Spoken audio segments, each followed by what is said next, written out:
পাংশা থানার Machpara rail station সংলগ্নে 25শে April 2025 ইংরাজি রোজ শুক্রবার বিকাল 5টায় বাংলাদেশ জাতীয়তাবাদী দল বিএনপির পাংশা উপজেলা সিনিয়র সহসভাপতি মোহাম্মদ শাহাবুদ্দিন আহমেদের নেতৃত্বে ফ্যাসিস্ট আওয়ামী সন্ত্রাসী চাঁদাবাজ ভূমিদস্যু ও খুনি সামাদ সর্দার এর নেতৃত্বে সবুর খান মাস্টার হত্যার খুনিদেরকে ফাঁসির দাবিতে মানববন্ধন করেন।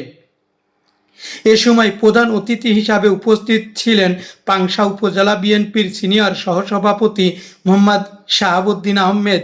তিনি বলেন, আপনারা জানেন যে সারা সর্দার কবি সন্ত্রাসী এবং তার ভাই ভাইকে যারা আছে প্রত্যেকের কাছে আর্মস আছে, তারা আর্মস নিয়ে 14 বছর বা 17 বছর তারা লক্ষণ দেওয়া একটা অরাজকতা সৃষ্টি করেছে এবং লক্ষণ দেওয়া এমন কোনো লোক নেই, এমন কোনো বিএনপির কর্মী নেই যাদের কাছ থেকে তারা টাকা নেয়নি, তারা টাকা নেয়নি।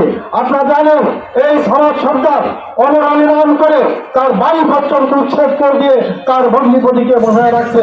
আজও সে বুঝে আছে তাকে বাড়ি ছাড়তে বলা যাচ্ছে, কিন্তু বাড়ি ছাড়ছে না। এই হলো সমাজ সর্দারের অত্যাচার। আপনারা জানেন এই সরকার একজন স্কুল শিক্ষক ছিলেন এবং উনি মাছপাড়া ইউনিয়ন পরিষদের মেম্বার ছিলেন, একজন সদস্য মেম্বার ছিলেন এবং দেশ দলজি ছিলেন, উনি একজন সমাজসেবক ছিলেন, কিন্তু ওই সমাজ সর্দার তাকে বাঁচতে দেয়নি। কেন বাঁচতে দেয়নি? কারণ তিনি বিএনপি করতেন, বিএনপির নেতা ছিলেন। তাই বলে তাদেরকে রাত 8টার সময় তাকে এমনভাবে হত্যা করে তার গলা কাটিয়ে আমির মেম্বারের বাড়িতে রাখে দেওয়া হয়। এ সময় আরও উপস্থিত ছিলেন মাছপাড়া ইউনিয়ন বিএনপির যুবদল, ছাত্রদল, কৃষক দল, শ্রমিক দলের সকল অঙ্গ সংগঠনের নেতাকর্মী। এই খুন যেদিন হয় সেদিন থেকে আমি এই খুনের সঙ্গে 5 বছর ছিলাম। আমি এই খুনিদের পুলিশের অনেকবার বলেছিলাম, আপনি অমুক জায়গা যান, দেখেন অমুকের বড় ছেলে আছে, পুলিশ সেদিন যায় নাই। আমি পাবনায় বলেছিলাম, পাবনা অমুক জায়গা অমুক বসে আছে, পুলিশ সেদিন যায় নাই।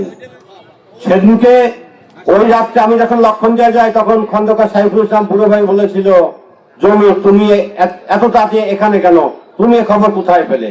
আমি বললাম, এখন মানুষ খুন হয়েছে এটা আমি শুনেছি, আমি আসবো না। বললো না, তুমি এত তাড়াতাড়ি আসতে কিভাবে? তো এই বুড়ো চেয়ারম্যান মাছপাড়া ইউনিয়ন পাংশার সবচেয়ে বড় সন্ত্রাসী। আওয়ামী লীগের সময় আমাদের 2 নং ওয়ার্ডের সাবেক মেম্বার এবং স্কুল শিক্ষক সবর কাকাকে নির্মমভাবে হত্যা করা হয়। আমরা দেখেছি আমাদের মাছপাড়া ইউনিয়নের সবচাইতে বড় সন্ত্রাসী খন্দকার সাইফুল ইসলাম বুড়ো, তিনি ওই দিন একটা কথা বলেছিলেন যে রক্ত করে এত কবর গোলাগে। এই কথাটা সারা জীবন আমাদের মনে থাকবে। আমরাও এখন রক্তের বদলা দিতে চাই। অবশ্যই আমরা খুনিদের ফাঁসি চাই এবং এই খুনের পিছনে যারা কুশীলব ছিলেন এবং যারা এদের মদত দিয়েছেন তাদেরও আইনের আওতায় এনে বিচার করার জোর দাবি জানাচ্ছি। ধন্যবাদ সবাইকে। বাংলাদেশ জিন্দাবাদ। এই বলে আমি আমার বক্তব্য শেষ করছি।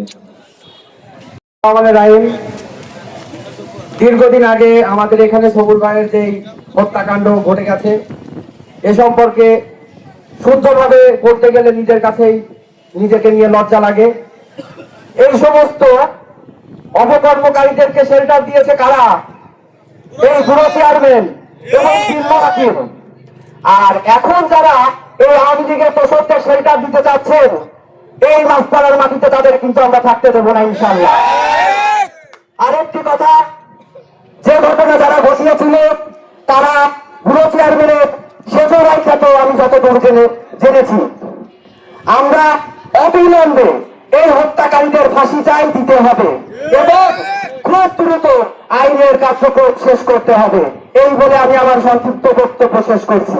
বাংলাদেশ জিন্দাবাদ। উক্ত মানববন্ধনে বক্তারা বলেন, সবুর খান মাস্টার খুনিদেরকে দ্রুত ফাঁসি দেওয়া হোক। এ সময় বিভিন্ন ইলেকট্রিক প্রিন্ট মিডিয়ার সাংবাদিকবৃন্দু উপস্থিত ছিলেন। পাংশা মাছপাড়া থেকে মোহাম্মদ হাফিজুল ইসলাম বকুল, বিটিভি নিউজ, পাংশা রাজবাড়ী।